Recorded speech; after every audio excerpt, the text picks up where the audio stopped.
தமிழக பாஜகவின் தலைவர் பதவியில் இருந்து அண்ணாமலை அகன்ற பிறகு கட்சியின் விசுவாசமான காரியகர்த்தா என்று சொல்லியபடியே வலம் வந்தபடி இருக்கிறார். அடுத்து அண்ணாமலை சார்ந்து என்ன திட்டத்தை மோடியும் அமித்ஷாவும் வைத்திருக்கிறார்கள் என்ற எதிர்பார்ப்பு பாஜகவினர் மத்தியில் இருந்து வந்தது. முக்கியமாக 2 வாய்ப்புகள் பேசப்பட்டன. முதலாவது ராஜ்யசபா உறுப்பினர் வாய்ப்பு, கூடவே மத்திய அமைச்சரவையில் வாய்ப்பு. இரண்டாவது கட்சி பதவி, தேசிய பொதுச் செயலாளர் வாய்ப்பு. மோடியும் அமித்ஷாவும் தற்போது 2வது வாய்ப்பையே அண்ணாமலைக்கு வழங்க முடிவெடுத்துள்ளதாக கூறப்படுகிறது. அதிரடியான பேச்சுகளுக்கு அறியப்பட்டவர் அண்ணாமலை என்பதால் அவர் தலைவராக இருந்த காலகட்டம் முழுவதும் பாஜக மக்கள் மத்தியில் பேச்சிலேயே இருந்தது. ஆனால் அதிமுக அண்ணாமலையை விரும்பவில்லை. பாஜக அதிமுக கூட்டணிக்கு பழனிசாமி விதித்த முக்கியமான நிபந்தனை தலைவர் பதவியில் அண்ணாமலை நீடித்தால் கூட்டணி உருவாக முடியாது என்பதே. சரியாக பாஜக மாநில தலைவர் பதவிக்கான காலக்கெடுவு முடிந்த காலகட்டம் அது என்பதால் அதிமுகவுடனான உறவை சீரமைக்கும் முடிவை பாஜக எடுத்தது.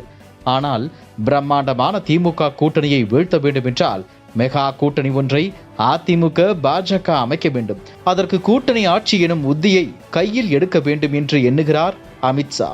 ஆனால் பழனிசாமி இந்த விஷயத்தில் பிடிகொடுக்க மறுக்கிறார்.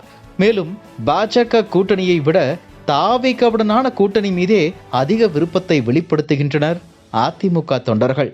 இத்தகைய சூழலில் அதிமுகவின் சமீபத்திய பேச்சுக்கள் கடைசி கட்டத்தில் பழனிசாமி தாவேகாவுடனான கூட்டணி நோக்கி நகர்ந்தாலும் ஆச்சரியப்படுவதற்கு இல்லை என்ற பேச்சும் உருவாகியுள்ளன. ஆகையால் பாஜகவும் மாற்று ஏற்பாட்டுக்கு தயாராக இருக்க வேண்டும் என்று எண்ணுவதாக சொல்லப்படுகிறது. கூட்டணி விஷயம் எப்படியாக இருந்தாலும் தமிழ்நாட்டில் திமுக ஆட்சிக்கு எதிராக உரக்க பேச அண்ணாமலையை கட்சி சார்ந்த களம் இறக்குவது முக்கியம் என்று தேசிய தலைமை எண்ணுகிறது. தவிர தமிழ், கன்னடம், ஹிந்தி என்று பல மொழிகளிலும் புழங்கக்கூடியவர் அண்ணாமலை என்பதால் கட்சி பணியில் அவரை ஈடுபடுத்தினால் நாட்டின் பல்வேறு பகுதிகளுக்கும் அவருடைய பேச்சை பயன்படுத்திக் கொள்ளலாம் என்றும் மோடியும் அமித்ஷாவும் திட்டமிட்டிருப்பதாக கூறப்படுகிறது.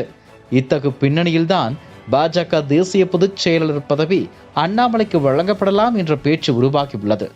ஆகஸ்டில் தேசிய தலைவர் யார் என்று அறிவிக்கப்படும் போது அண்ணாமலை பதவி தொடர்பான அறிவிப்பும் வெளியாகலாம் என்றும் சொல்லப்படுகிறது. இதற்கிடையே தமிழக பாஜக முன்னாள் தலைவர் அண்ணாமலை பெயரில் அண்ணாமலை அன்பு கூட்டம் என்ற தன்னார்வ தொண்டு நிறுவனம் டெல்லியை மையமாக கொண்டு செயல்பட்டு வருகிறது.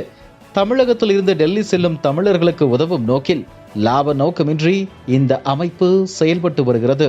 குறிப்பாக தமிழகத்திலிருந்து கல்வி, மருத்துவம், சட்ட சேவை உள்ளிட்ட பல்வேறு தேவைகளுக்காக டெல்லி செல்பவர்கள் இந்த அமைப்பை அணுகலாம் என அதன் துணைத் தலைவர் சாஜன் தெரிவித்துள்ளார். அண்ணாமலை பாஜகவில் பொறுப்பில் இல்லாத போதிலும் அவரது பெயரில் நற்பணிகளை தாங்கள் மேற்கொண்டு வருவதாக சாஜன் கூறியுள்ளார். மேலும் தற்போது தமிழகத்தில் மாநிலம், தொகுதி, மாவட்டம், தாலுகா வாரியாக அமைப்பாளர்களை நியமிக்கும் பொறுப்பில் அண்ணாமலை அன்பு கூட்டம் தீவிரமாக ஈடுபட்டு வருகிறது. கூடுதல் தகவல் அடுத்து என்ன நடக்கப் போகிறது என்பதை பொறுத்திருந்து பார்க்கலாம். இதுபோன்ற செய்திகளை மேலும் தெரிந்து கொள்ள எங்களது யூடியூப், ஃபேஸ்புக் மற்றும் ட்விட்டர் ஆப்களை சப்ஸ்கிரைப் செய்யவும்.